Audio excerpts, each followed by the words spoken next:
હવે બીજું બે પ્રશ્ન લઈ લે, એટલે આપણો આજનો વિષય એટલે કૃષ્ણાશ્રય ગ્રંથ આ રીતે કૃષ્ણની આશ્રયની સર્વ સામર્થ્ય યુક્ત કૃષ્ણ છે એનો આશ્રય ગ્રહણ કરવો, અને કૃષ્ણાશ્રય ગ્રંથનો પાઠ કેવી રીતે કરવો, ત્રણ આશ્રય માટે કૃષ્ણનો પાઠ કરવો, આશ્રય માટે, બીજા કોઈ હેતુથી કૃષ્ણાશ્રય પાઠ કરવું નહીં. તો સન્નિધિનો અર્થ ત્રણ પ્રકારથી છે. કૃષ્ણની સન્મુખ, ઠાકોરજીના સ્વરૂપની સામે, એ પણ સન્નિધિ છે. પછી કોઈ ભગવદી લાગે કે કોઈ ગુરુ લાગે તો એમની સન્મુખ પણ કૃષ્ણાશ્રયનો પાઠ કરવાનું કીધું છે, બીજું કંઈ કરવાનું કીધું નથી. કૃષ્ણની સન્મુખ કૃષ્ણાશ્રયનો, કે એમનો આશ્રય કૃષ્ણ છે તો મારો પણ થાવ. અને ત્રીજું કૃષ્ણના આશ્રય માટે, કે મારો આશ્રય દ્રઢ થાય, શરણાગતિ દ્રઢ થાય, અન્યાશ્રય ન થાય અને પ્રભુનો આશ્રય દ્રઢ થાય, એટલા માટે જો કૃષ્ણાશ્રયનો પાઠ કરે તો એ કૃષ્ણાશ્રયનો પાઠ એ ભગવાનની સન્મુખ જ પાઠ થયેલો છે એમ માનવામાં આવે છે. આ કૃષ્ણાશ્રય ગ્રંથમાં શ્લોકબદ્ધ નથી લેતા, પણ એના જે મૂળભૂત મુદ્દાઓ છે કે સર્વ સામર્થ્ય એટલે કેવું સામર્થ્ય, કર્તુમ સામર્થ્ય, અકર્તુમ, અન્યથા કર્તુમ, આવા સામર્થ્યવાળા જે પ્રભુ છે એની શરણાગતિથી જીવનો ઉદ્ધાર થઈ શકે. બાકી એની સામે ચાલવાથી, એને નિયમ બતાવવાથી કે તમે આનો ઉદ્ધાર કર્યો મારો કેમ ના કરો, અજામિલનો કર્યો તો મારા પાપ કેમ ગણો છો, ભગવાન ગણે છે પાપ. મુચકુંદ ભક્ત હતા, આસુરી જીવો હતા, એ બધાને સાયુજ્ય મુક્તિ આપી. મુચકુંદને એમ કીધું કે હજી તો ક્ષત્રિય દેહથી મુક્તિ ન થઈ શકે, મુચકુંદ રાજાને બ્રાહ્મણ થવું પડે તો મુક્તિ થાય. અરે ભાઈ, ઓલા આસુરી હતા એને તો હૃદયમાં સ્થાપી દીધા, ને મુચકુંદ તો ભક્તિ કરે છે તો એને કીધું કે નહીં, ભગવાન કહે નિયમ નિયમ, તમારી માટે નિયમ, પણ આસુરી જીવોને પોતાને સ્થાપી દીધા. એટલે આને લીલા કહેવાય, કારણ કે એને એની સ્વતંત્રતા છે, એટલે સર્વ સામર્થ્ય યુક્ત છે પ્રભુ. તો એને શરણાગતિથી તમે એ તમારો ઉદ્ધાર થશે, શરણાગતિપૂર્વક સમર્પણ અને ભક્તિથી ઉદ્ધાર થશે. પણ એની સામે કાંઈ નિયમ બતાવશો તો ઉદ્ધાર એ થઈ શકશે નહીં, તો આસુરી પણ પ્રકટતા છે.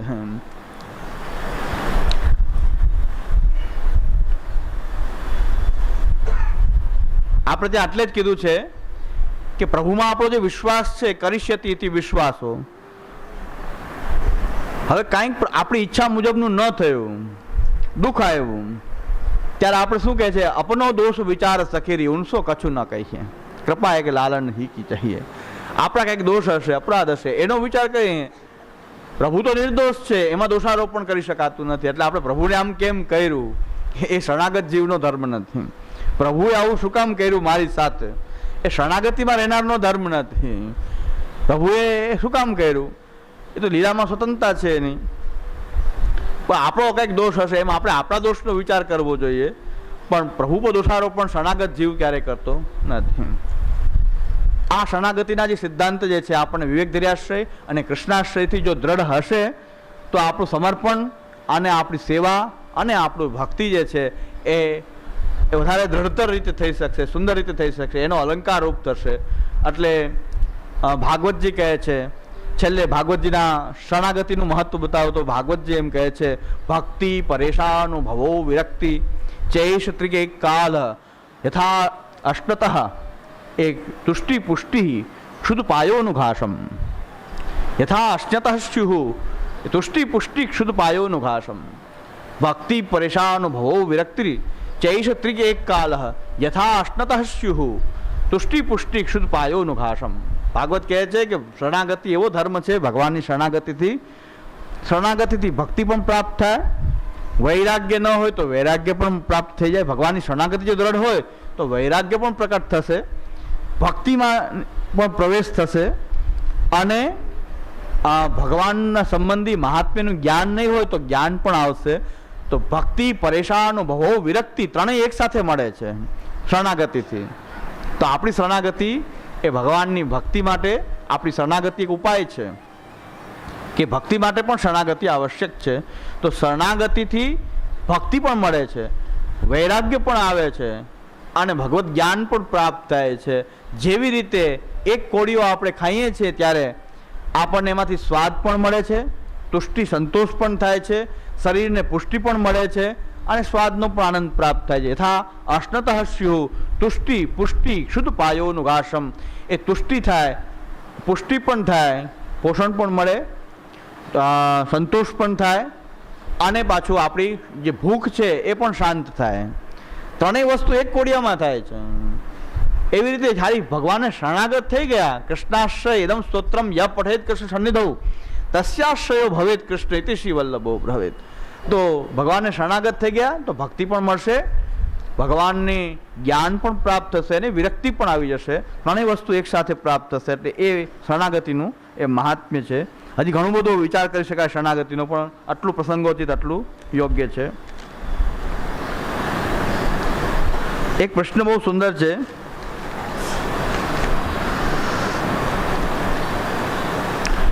કૃષ્ણાશ્રયમાં કહ્યું છે કે મંત્ર નષ્ટ થઈ ગયા છે, તો ગદ્ય મંત્ર અને પંચાક્ષર મંત્ર આમાં આવે કે નહીં?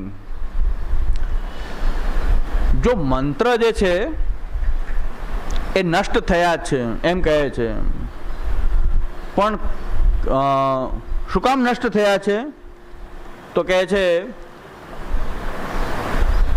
અપરિજ્ઞાન નષ્ટેષુ મંત્રેષુ અવ્રત યોગીષુ તિરોહિતાર્થ દેવેશુ કૃષ્ણ એવ ગતિમ. જે આવશ્યક જે વ્રત છે, યોગ છે, અર્થનું પરિજ્ઞાન છે, અપરિજ્ઞાન નષ્ટેષુ મંત્રેષુ અવ્રત યોગીશુ, જે કાંઈ એની માટે જરૂરી શુદ્ધિ વગેરે છે, ન્યાસ છે, એના છંદ, ઋષિ, વિનિયોગ, તાત્પર્ય, એનું જ્ઞાન પૂર્વક એ મંત્ર જો હોય તો મંત્ર સફળ છે, નહીં તો મંત્ર પણ અત્યારે સફળ રહ્યા નથી. પણ મહાપ્રભુજી કહે છે કૃષ્ણ જે છે એની માટે આવશ્યક નથી, કારણ કે એ મંત્રાધીન દેવ નથી. તો આપણો પંચાક્ષર હોય કે ગદ્ય મંત્ર હોય, ત્યાં કૃષ્ણની પ્રધાનતા હોવાને કારણે એ મંત્ર નષ્ટ ન થઈ શકે, કારણ કે મંત્રાધીન દેવ નથી. બાકી મંત્રો જે છે એના જે દેવતા છે એ મંત્રાધીન છે, કૃષ્ણ મંત્રાધીન નથી. એટલે એ પંચાક્ષર કે ગદ્ય મંત્રમાં નષ્ટનો નિયમ લાગશે નહીં. પણ જો એની ભાવનાને સમજશું નહીં તો એ પણ નષ્ટ થઈ શકે છે. અષ્ટાક્ષર બોલીએ શ્રી કૃષ્ણ શરણમમ, શ્રી કૃષ્ણ શરણમમ, આપણે ત્યાં શરણાગતિ નિષ્કામ છે, નિરુપાધિક છે, અને શ્રી કૃષ્ણ શરણમમાંથી કંઈક સિદ્ધ કરવા માંગશું તો અષ્ટાક્ષર નષ્ટ થઈ ગયું. શરણાગતિ નહીં દળતા હવે એને તો કામ ના કરી અષ્ટાક્ષરથી, આટલા જપ કરું આટલું મળી જાય, તો અષ્ટાક્ષર પણ નષ્ટ થઈ ગયો. પંચાક્ષર સેવા ન કરે એને ગદ્ય મંત્ર સંભળાવી દઈએ, અને ગદ્ય મંત્ર સાંભળીને સેવા ન કરીએ તો ગદ્ય મંત્ર નષ્ટ થઈ ગયો. તો નષ્ટ થઈ શકે પણ ન થઈ શકે એવું નથી. પણ જે કાળના પ્રવાહની જે અસરને કારણે જે નષ્ટ થયા છે, અપરિજ્ઞાન નષ્ટેશુ મંત્રેશુ વ્રત યોગીશુ, એ નિયમ ભગવાન નામ રૂપ મંત્રને લાગતો નથી. એટલે આપણે પંચાક્ષરમાં કૃષ્ણની પ્રધાનતા હોવાથી કૃષ્ણ મંત્રાધીન નથી, તો આ કાળની અસર પણ એને થતી નથી, કાલાધીન પણ નથી. હવે મહાપ્રભુજીના પાદુકાજી વગેરે 84 વૈષ્ણવને શ્રી મહાપ્રભુજી પધરાવ્યા, સેવા કરવાનું કહ્યું, તો કૃષ્ણના આશ્રયની વાત છે. પછી મહાપ્રભુજીના પાદુકાજી મહાપ્રભુજી શું કામ પધરાવ્યા? હમણાં જ મેં વાત કરી, પેલા અહિર જ્ઞાતિના વૈષ્ણવોની વાત કરી કે વૈષ્ણવ છે પણ ડાયરેક્ટલી શરણાગતિ વગેરેની વાત જો ગ્રંથથી કરવા માંડો તો એ સાવ પહેલેથી જ વિમુખ થાય એમ છે. તો જ્યાં મારે કંઈક બીજી ટેકનિક અપનાવવી પડી. એ લોકો એમ કહે છે તમને ગુરુ માનીએ છીએ, એને આમનામાં ભાવ ખરો, આપ લોકો અમારા ગુરુ, એ વાત દ્રઢ છે. દર વખતે પધરામણી કરે, જોરદાર સ્વાગત કેવું કરે, ગામમાં જતા જ એક રથ બનાવ્યો હોય, રથમાં બિરાજાવે, ગાડામાં એ રથ, અને આખા ગામમાં અબીર ગુલાલ ઉડાડતા ઉડાડતા ને ઓલા ઝીલણિયા ગાતા ગાતા બોલે છે, ઝીણા ઝીણા મોર મધુરે વનમાં શેરી વડાવી સજ્જ કરું હું ઘેર આવો ને, એ બધા જે કંઈ પ્રગટ છે ગામ એ રીતે સ્વાગત કરીને પધરાવે. બધી માને ગુરુમાં ભાવ છે. શરણાગતિની વાત કરો કે પુષ્ટિના સિદ્ધાંત એને ખબર નથી, એમાં એને ભાવ છે નહીં. એટલે આપણે કંઈક ટેકનિક અપનાવવી પડી કે એને પાછા આમાં માર્ગમાં જોડવા હોય તો હવે એની રીતની કંઈક ભાષાથી વાત કરીએ તો કંઈક સમજે. મને એ લોકોએ કીધું આ મંદિર અમારા કુળદેવી માતાજીને બનાવ્યું, ચાલો થોડીક વાર પધારો ત્યાં. હા, મેં કીધું તમારા કુળદેવી છે ને તમારે જાય, અમારા ન જવાય. પાછી એ લોકોને અમુક લોકોથી એલર્જી છે, પટેલ જ્ઞાતિથી એલર્જી. અમારી સાથે બીજા બે વૈષ્ણવ હતા, તો એ ભાઈ બોલ્યા કે અમારા ગામમાં પટેલિયા કે ચડે નહીં હોય અહીંયા કે.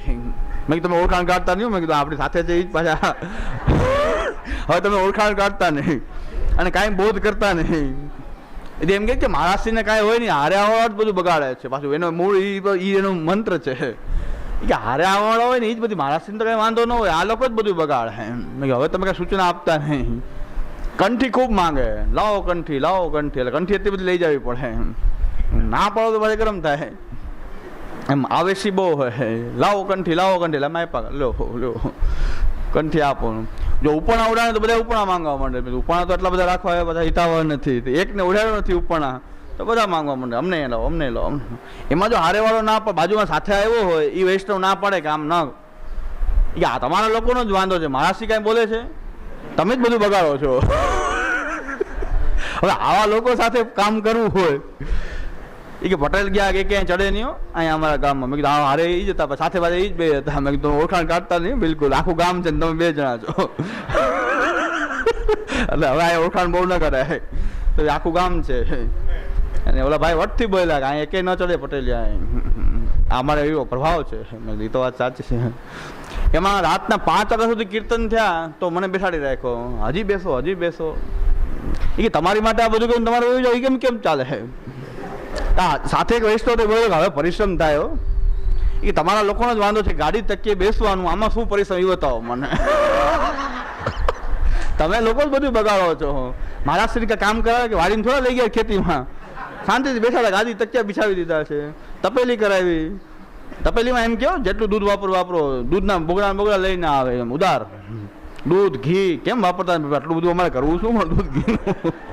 દૂધ ઘીનું કે અમારે શું નાવું થયું છે આમાં? એટલે કે આટલું બધું તો અમને વ્યવસ્થા કરી દીધી. હવે કીર્તનમાં તમે ન બેસો એમ ચાલે? 2 કીર્તન બોલીને તો સાથે ઓલા વૈષ્ણવ કીધું હવે 5 વાગી ગયા, બાવન પરિશ્રમ થાય.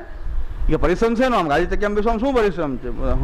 કે કામ થોડું કરાવી જમાય કે ખેતીમાં લઈ જાય તો બરાબર પરિશ્રમ. તમે લોકો જ બધું બગાડો છો, આપણે કઈ વાંધો છે? બિલકુલ વાંધો નહીં, ચાલુ રાખો તમે. આ લોકો જ આ વાંધો લે છે બધો, કાંઈ આપણે વાંધો નહીં, કાંઈ વાંધો નહીં, ચાલુ તો એને ચાલુ રાખે. તો કંઈક ટેકનિક તો અપનાવી ને.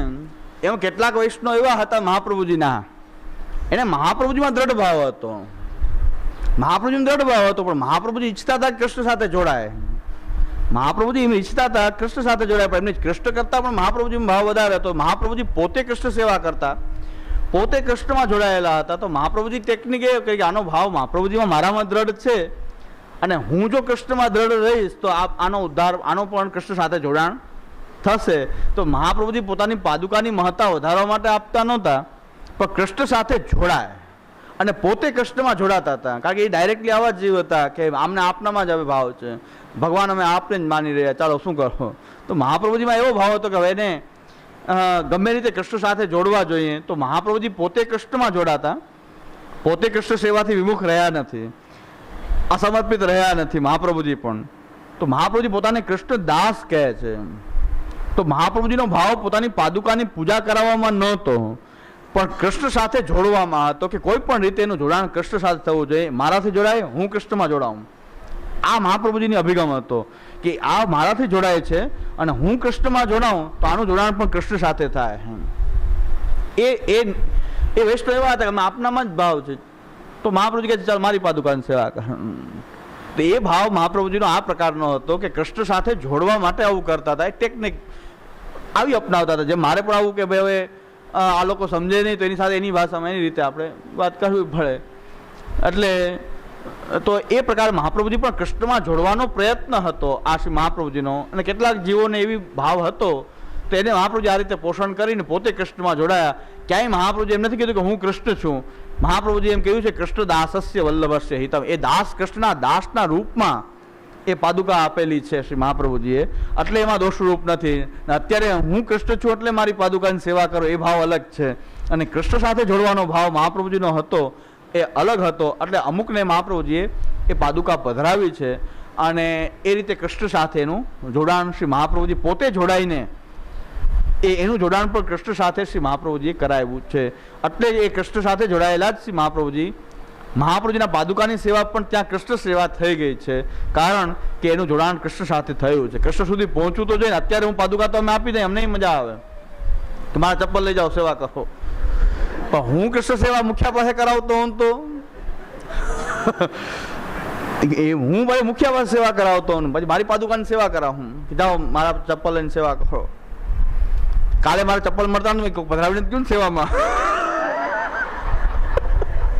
કાલે હું એમને ચપ્પલ વગર ગોતતું, બધા એવું કીધું કે ક્યાંક સેવામાં ભાવ થઈ ગયો, કોઈક સેવામાં પધરાવી ગયો.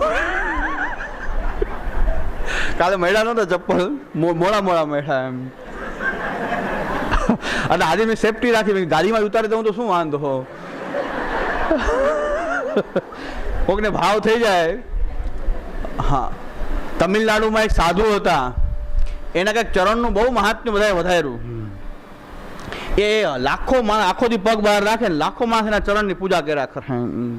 એમાં એક શિષ્ય હતો, એને ભાવ ઉમટો હો, એને ચરણ કાપી લીધો કે આ ચરણ ઘરે જ પધરાવી જાઉં તો આવું મહાત્મ્ય વાળો.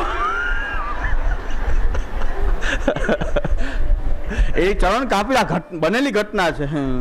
એને સીધો એટલે એવી રીતે આવ્યો ચરણ સેવા. લાખો માણસ ખબર ન પડે કોઈ ચરણ સ્પર્શ કોઈ કાપે છે, કપાઈ ગયો ત્યારે મહારાજને દુખાવો થયો કે આ શું છે, લોહી લોહાણ થઈ ગયા. ઓલો કે અમારા ચરણમાં એટલો ભાવ થયો કે આટલા ચરણ મહાત્મ્ય વાળા છે તો ઘરે જ પધરાવી લોહાણ. એટલે આવું કંઈક કોઈ મહાત્મ્ય સ્ફોરી ગયું હોય તો કાલે મળતા નતા ને, મેં કીધું કોઈક પધરાવી ગયું લાગે છે, કોઈક સેવામાં પધરાવી ગયું લાગે. એટલે આવું છે. એટલે કે મને ગમે ચાલો કોઈક સેવા કરતું હોય તો બહુ મજા આવી જાય મને, કારણ કે આપણે મારો ભાવ વધે. એવું આવવું ન જોઈએ, પણ આપણે દુષ્ટ જીવ છીએ એટલે આપણે એમ થાય કે મારા ચરણની સેવા થાય છે. મહાપ્રભુજીનો ભાવ આવો નહોતો. અત્યારે બાળકો ચરણની સેવા તો કરાવે છે ઘણા, પણ પોતે કૃષ્ણ સેવા કરતા નથી. એ મુખિયા સેવા કરે, કૃષ્ણની સેવા મુખિયા કરે, તો પોતે કૃષ્ણ સેવા કરતા નથી. પોતે કૃષ્ણ સેવા કરીને એનો ભાવ એવો હોય કે આને મારામાં જ ભાવ છે તો મારે કૃષ્ણ સાથે વધારે જોડાવવું જોઈએ. આનો ભાવ જો મારામાં છે તો મારે મારા કૃષ્ણમાં વધારે સેવામાં તન્મય રહેવું જોઈએ, કારણ કે આ તો જ આનો ઉદ્ધાર થશે કે જો હું કૃષ્ણમાં જોડાઈશ તો.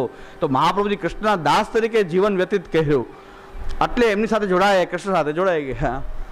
પણ આ એક સ્પેશિયલ એવા બધા માટે મહાપ્રભુજી અપનાવ્યું નથી. પણ એ જ વાત છે, આ વાર્તા વિવેચનામાં શ્યામુદાય આની બહુ સ્પષ્ટતા કરી છે. દાન બળો કે દાતાની મહત્તા કેવી રીતે છે કે જે જેવો અધિકારી છે એ અનુસાર એને ભક્તિ માર્ગમાં જોડ્યો છે. આ એની મહત્તા છે. મહાપ્રભુજી એમ જોતા હતા કે આની રુચિ કઈ પ્રકારની છે, કેવો અધિકારી છે, એ અનુસાર એને કંઈક ભક્તિ માર્ગી ઉપાય બતાવતા હતા. સેવાનો, હસ્તાક્ષરની સેવાનો, એ ક્યાંક વસ્ત્ર સેવા બતાવી, ક્યાંક હસ્તાક્ષરની સેવા બતાવી, ક્યાંક રાજ સેવા બતાવી, ક્યાંક સૂક્ષ્મ સેવાનો પ્રકાર બતાવ્યો. કેટલાક જીવનને કથાપરાયણ રહેવાનું કીધું, કેટલાક જીવન એમ કીધું ખાલી અષ્ટાક્ષર સ્મરણ કરતા રહે બીજું કાંઈ નહીં થાય, શરણાગતિમાં રહે. નાનદાસ ભાટ શરણાગતિમાં રહેવાની આજ્ઞા કરી. તો મહાપ્રભુજીના અધિકાર જોઈ અને સાધનામાં જોડતા હતા, પરિણામે એમનો ભાવ વધતો હતો, ભગવાન સાથે જોડાતા હતા. આપણને કોઈને ભાવ વધારે છે એને આપણે મોટી સેવા બતાવીએ, પણ બીજાની એવી સેવામાં ભાવ ટકે નહીં તો એની માટે ઘાતક થાય, એની માટે ઘાતક થાય. એટલે આ વાર્તા વિવેચનાની જે પુસ્તક છે એમાં દામોદરદાસજીની વાર્તા દાન બળો કે દાતા, એમાં શ્યામુદાય બહુ વિવેચના આની કરી છે કે મહાપ્રભુજી કોઈને કઈ રીતથી જોડ્યા છે કૃષ્ણમાં, પણ જોડ્યા છે કૃષ્ણ સાથે, પોતાની સાથે નહીં. દરેકને કૃષ્ણ સાથે કંઈક ને કંઈક જોડાણ કેમ કરવું એ ટેકનિક અલગ અલગ હતી કે આને આ રીતે જોડવો જોઈએ, આને આ રીતે જોડવો જોઈએ. તો એ રીતે મહાપ્રભુજી બધાને કૃષ્ણ સાથે એ જોડાણ કરાવ્યું. અને આશ્રય તો કૃષ્ણ છે, મહાપ્રભુજી આશ્રય નહીં, કૃષ્ણનો આશ્રય છે. મહાપ્રભુજી પણ કૃષ્ણનો આશ્રય કરાવનારા, કૃષ્ણના આશ્રયનો બોધ કરનારા. એટલે કહે છે ઇતિ શ્રી વલ્લભો બ્રવેદ. આ વલ્લભ આમ કહી રહ્યા છે. અહીં સુધી રાખ્યા.